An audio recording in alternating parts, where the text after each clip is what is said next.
so 'n paar van die verjaarsdae uitlig vir Pieter Haasbroek en John David Kruitzinger, die 30ste verjaar, en die 1ste Theoforie en die 5de verjaar die Zaan Erasmus. Ons dink aan hulle wat hierdie weer verjaarsdag vier. Ja, hartlik vanoggend hier as geloofsfamilie saam. As ons hierdie kers in brand, is dit vir ons 'n tasbare herinnering dat ons Here Jesus Christus hier saam met ons teenwoordig is vanoggend. Mag ons vanoggend sy teenwoordigheid ervaar, mag ons daarom tot rus kom, mag ons sy uitnodiging tot rus aanvaar, sodat ons deur sy woord verfris en versterk kan word. En ons het so 2 Sondae terug geluister na vrou wysheid uit Spreuke, gehoor hoe sy ingeweef is in God se skepingsorde en hoe sy dan met vreugde en in verwondering dans. En dan laasweek het ons gesels vir Moses se verhaal in Exodus, waar hy 'n flits van God se heerlikheid gesien het, waar hy in verwondering daaroor was en 'n belofte ontvang het van die Here se teenwoordigheid, wat saam met hulle sal gaan daar waar hulle op reis is. En dan juist vandag wat ons vir die Skepper en die mens as skepsel en hoe ons daarmee moet leef. En ek lees vanoggend vir julle as voorbeeld lirieke van 'n lied met die naam In Verwondering. Die Skepper het woorde wat leef. Hy laat sy asem met mense verweef. Die heelal in die hemel en die heelal binne my skree in die stilte, God is hier by my. Hoe kan ons dan stil bly as wentelbane buig, as hemelkore jubel en sterrestelsels juig? Hoe kan ons dan nog twyfel as die son en die maan getuig, as alles om U wentel? Hoe kan ons nog swyg? Sterre sing in verwondering, wil eer aan God in die hoogste bring. En die hemel boog, lig U naam omhoog, U majesteit skyn in heerlikheid, wys die glans van U heiligheid. Elke hemeling, elke sterweling sing saam in verwondering. En daarmee groet ek julle vanoggend, genade en vrede van God ons Skepper, van Christus wat ons met God, mekaar en die wêreld versoen, en die Heilige Gees wat in ons werk en woon.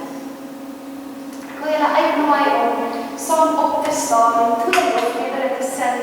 Ons is almal hier saam en groot God aan U eer. So kom ons staan en sing saam. Ons is almal hier saam, vergader in sy naam, verheerlik hom. Voor U goed was hy gekroon, en nader is ons nou sy eiendom.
Heer, hoe magtig is U naam oor die hele aarde.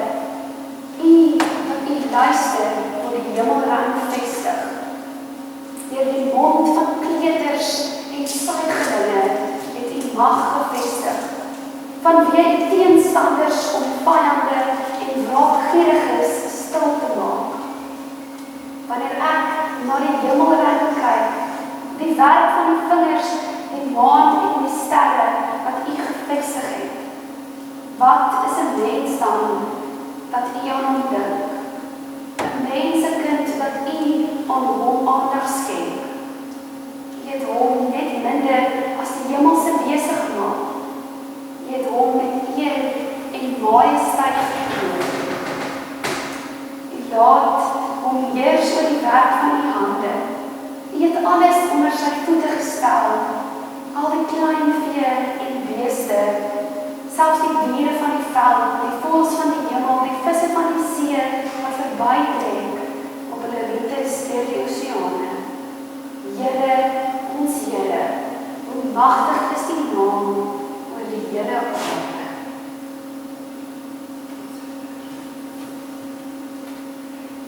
Het jy al ooit op jou rug gelê en na die sterre kyk? Met 'n teleskoop die hemelruim in sy fynste detail bekyk. Wanneer laas het jy dalk gesnak na jou asem, omdat jy in verwondering was oor iets wat jy sien of beleef? Dalk om die sterreruimte te kyk. Dalk om die helder water van 'n bergpoel oor jou veld te voel. Om die grasieuse bewegings van 'n perd en sy ruiter te bekyk. Om die bloed in jou are te voel bruis. Om die reuk van die veld in te adem na reëns. Om jou gemoed te vul met paddas wat kook. Wanneer laas het jy in verwondering geleef? Die hemel is die werk van die Here se vingers. Hy gee aan die maan en die sterre sy plek.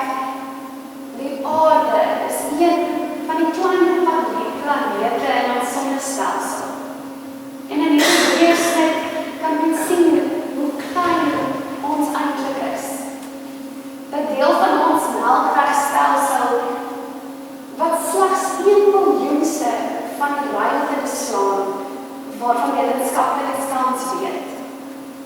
En dit wat ons snak na ons asem, oor hoe groot en hoe wonderlik die Here regtig is. Slegs as ons bewustelik leef, stop en dit raak sien. En in my geestesoog, as ek hierdie psalm lees, sien ek 'n klein herder Dawid, wat sy pa se skaap oppas, op 'n grasluwel speel, stop en opkyk na die hemel en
G.K. Chesterton beskryf die moderne mens as iemand wat aan gebeurtenis bly. Iemand wie sy eie naam kan onthou. En Augustinus, die kerkvader, skryf dat ek het vir myself tot raaisel geword. Pascal, 'n Christendenker en 'n welbekende Franse prosa kunstenaar, beskryf die veelkantigheid van die mens. En hy sê, wat 'n nuutheid, wat 'n chaos vol teenstrydigheid, maar wat 'n merkwaardige produk. En die vraag, wat is die mens, word nie maklik beantwoord nie. Soms voel dit asof ons in die spieël kyk en geen beeld daarin raak sien nie. En baie mense probeer dit beantwoord deur die selfstandige mens, 'n geïsoleerde mens, 'n mens in homself te dra. Maar Dawid vra die vraag en hy dink aan 'n mens in verhouding tot God. Want hy laat nie klem op die mens self val nie. Hy stel sy fokus op die mens voor en in verhouding tot God. Want hy het iets verstaan dat geen selfgenoegsame, onafhanklike individu sonder God sal kan bestaan nie. En vir Dawid bestaan die mens alleen met die goedheid en die genade van God. En daarom kan hy met verwondering vra en hy sê, wat is die mens wat u aan hom dink? Wat? En Job kom bring by hierdie en hy sê, wat is die mens dat u soveel van hom maak? Dat u hom so op die hart dra. In die Nuwe Testament is daar self ook hierdie mens beskou wanneer Paulus skryf aan Timoteus en hy sê, maar jy, 'n man van God, ek gebied jou voor die aangesig van God, wat aan alle dinge die lewe gee. En dis gaan dit oor 'n verhouding tussen God en mens. En deur hierdie verhouding gee God lewe aan die mens. En so wil Dawid oor die mens dink. En dan kom Psalm 8 as 'n lofgedig, want dit word omring deur 'n lofsang tot God. Die eerste ding wat Dawid raak sien as hy na die skepping kyk, is die Here self. Nie die magtige God wat alles gemaak het nie, maar die Here. Die tweede woord wat hy vir God gebruik, die heelal se skepper. Die Here, ons Here. Die een van die verbond, die een wat 'n verhouding met ons het. Die een wat in beheer is van alles. En hierdie naam beskryf iets van God se toeganklikheid, en sy teenwoordigheid en sy getrouheid aan sy belofte. Want Dawid sien God raak en dit bring hom in verwondering en in vervoering van dit wat rondom hom gebeur. En daarom is hierdie struktuur bekend as 'n inclusio,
vergelyk met die grootsheid van die heelal. En Dawid gaan dan oor en hy fokus op die heerlikheid van die Skepper, wat op 'n wonderlike wyse sy stempel afdruk op die Skepper, as dat hy as die ware met sy vingerpunte aan mekaar geleef het. Die werklikheid van die Here se heerlikheid is so alles omvattend, dat dit selfs ook deur kinders waargeneem word. Dat dit juist ook makliker deur kinders waargeneem word.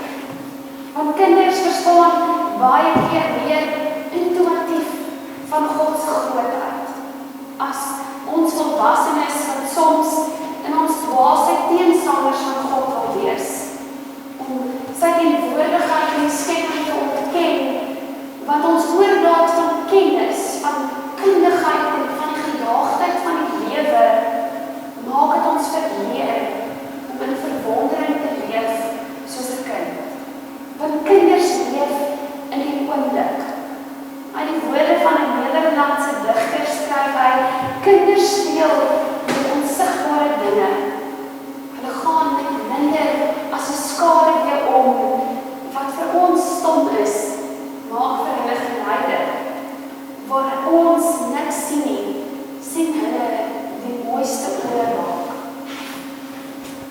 Hulle kry dit op 'n manier reg om die Here raak te sien en om hom daarvoor te prys. Kinders beperk nie God tot 'n prentjie nie. Hulle glo dat hy enigiets kan doen. Ek het op 'n tyd 'n verhaal gehoor van 'n 4-jarige dogtertjie wat in 'n winkel was en vir haar 1-jarige boetie 'n geskenkie wou koop.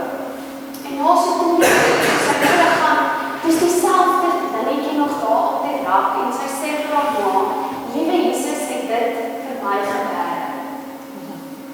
Hoe wonderlik om so te dink, dat dit is selfs nog groter as alles wat ons kan verstaan. Want die Here se majesteit sluit tog die vyande ook van Dawid in. Om in verwondering te leef oor die grootheid van die uitspansel van die heelal, wat die werk van ons Skepper is, juist dan word ons bewus daarvan dat die mens soveel kleiner is as die hemelruim, so klein en nietig is. Wat is die mens dan dat God aan ons dink? Hoe is dit enigstens moontlik dat 'n groot God met 'n groot skepping kan dink aan die mens en vir ons sorg? Waar pas ons nou eintlik in hierdie prentjie in? En wanneer Dawid hierdie vraag vra, wil hy nie die vermoë van die mens beklemtoon nie. Hy kom gee uitdrukking aan sy verwondering dat die Here daar is, dat die Here te midde van sy skepping die mens kon aanstel as die kroon daarvan. En wanneer Dawid dan die vingermerke van God se skepingsdade in die heelal aanskou en diep in homself kyk en sy eie sondigheid raak sien, besef hy dat sy menslike verstand botstil staan. Want hy besef dat God nie net die aarde geskep het nie, maar ook die natuur vir die mens gegee het om dit te bewerk. En hier druk Dawid iets uit van sy diep menslike gevoel van afhanklikheid, van onwaardigheid, maar tog met die besef van 'n geroepenheid tot 'n hoër taak. En daarom bly daar vir Dawid geen ander uitweg as om in 'n logiese verwarring te stop en eerder in verwondering te jubel nie. God het alles gemaak en hy heers daaroor. Hy het die mens gemaak en bied vir ons 'n spesiale plek in sy skepping. Dawid sê, hy het alles aan hom onderwerp. Hy het alles onder sy voete gestel. Dink daaraan, die die werke van God se hande onder die voete van die mens. God het egter nie die mens in 'n posisie van mag geplaas nie. Die mens opgehef nie, maar in 'n posisie van verantwoordelikheid. Want ons geen menslikheid buite die verhouding met ons Skepper nie. En ons as mense, gelowiges, die kerk, kan God se Skepper onder ons voete vertrap. Of ons kan daaroor in lofprysing en afhanklikheid van God leef. En eers die mens wat sy Skepper ontmoet het, wat in 'n geloofsverhouding met hom staan en 'n verhouding met tot God oor die werke van sy hande heers, kan praat oor die identiteit van die mens. En hy kan saam met Dawid die wonder van die mens besin, omdat hy die wonder van God se liefde ervaar het. En hierdie besef, en laat die Ou Testament praat van mens as die geskaapte beeld van God. En behalwe dat God die mens doelbewus insluit en as deel van sy handewerk bevestig, laat die psalmdigter se verwondering om iets sien van God wat aan die mens 'n koninklike posisie gee. Dit laat ons dink aan Adam en Eva in Genesis, want eer hom net bietjie minder as die hemelse wese gemaak, om met eer en aansien gekroon. Die ooreenkoms tussen God en mens, die beeldskap van God in die mens, lê onder andere in hierdie posisie waarin die mens staan. Want beide God en mens staan in 'n posisie van heerskappy, maar die oorsprong daarvan is die verskil. Want die mens is heerser oor die aarde, maar God het ons daar geplaas. Ons kan sê dat die betekenis van menswees lê in ons band met God. Want menswees is altyd verbondsgerelateerd. En dit herinner ons aan Calvin wat beskryf, en hy sê die hoofsom van wysheid bestaan uit 2 dele, naamlik kennis van God en kennis van onsself. En hy skryf, jouself ons bestaan is niks anders as 'n bestaan in die enige God nie.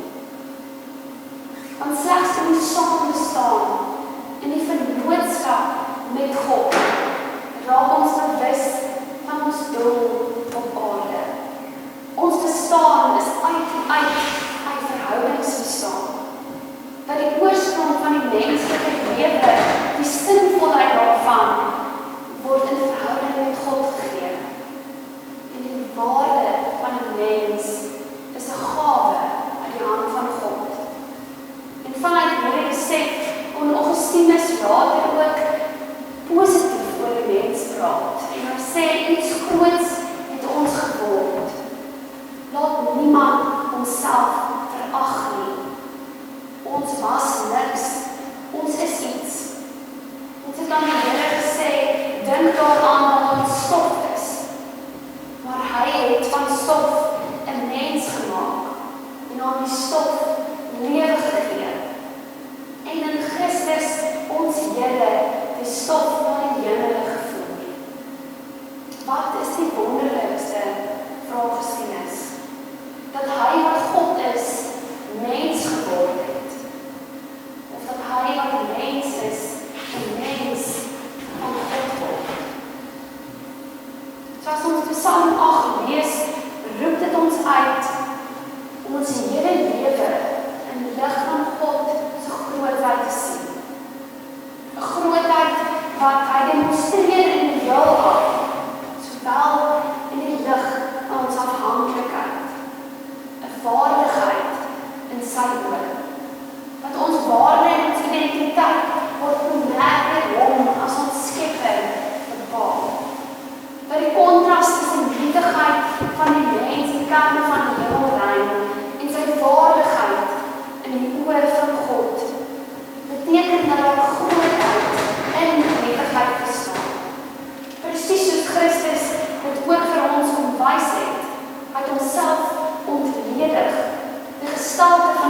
diensknegt aangeneem, nietig en klein geword, maar dat God hom verhoog het, hom groot gemaak het, selfs groter as wat hy was voor sy menswording.